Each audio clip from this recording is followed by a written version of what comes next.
So I happen to be in chain mode here, and what that really is just being able to take any scenes that you want and link them up and sort of course, chain them together in a particular order. And it's kind of designed for you to use, if you will.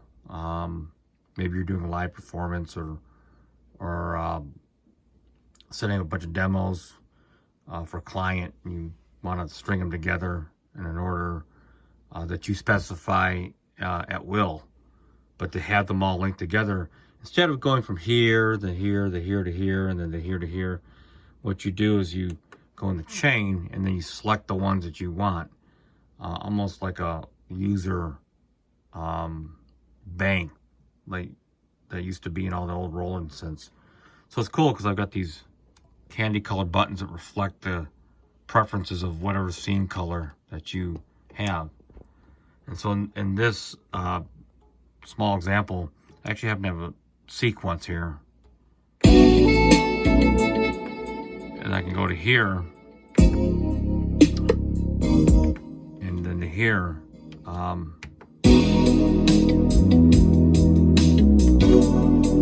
And then as you can see, I have this chained together like a song on this particular in chain mode. Now here's the deal. What I'm finding out is two things. The way you save an actual scene in this order. So in this case, the saxophone sound I saved, that was the last save, and the part happened to be on the saxophone. This part, same thing, this song. So if I had this on the piano and saved it at that moment, then it kind of defaults to that particular part on the track. And that can mean something, because you could be in a performance and, you know, on one scene you switch to might be piano because you're going to be playing it against maybe a sequence, while the other one might be a combi. So you kind of have to think it through of how you want to save that scene based on how you would implement it in a chain, which I'm here. See, cancel, see, set scene chain. Do you want to save it? And say no. Okay, so now I'm back.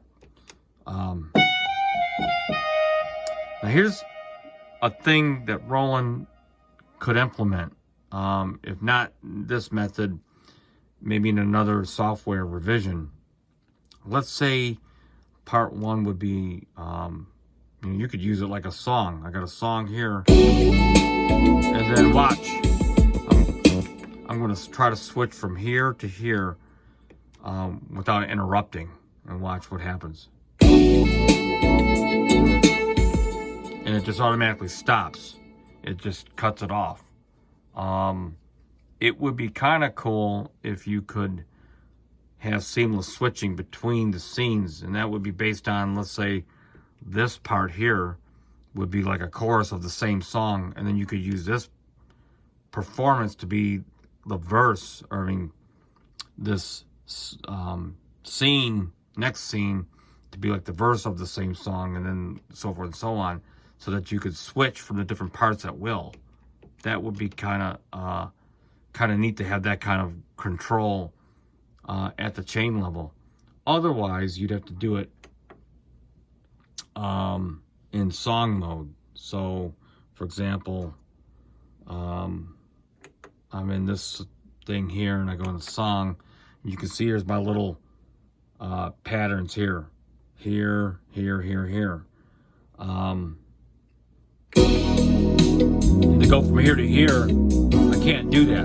I'd have to go into hit skip and select it, and then it's going to go from here to the verse 2. And that's, to me, a little awkward.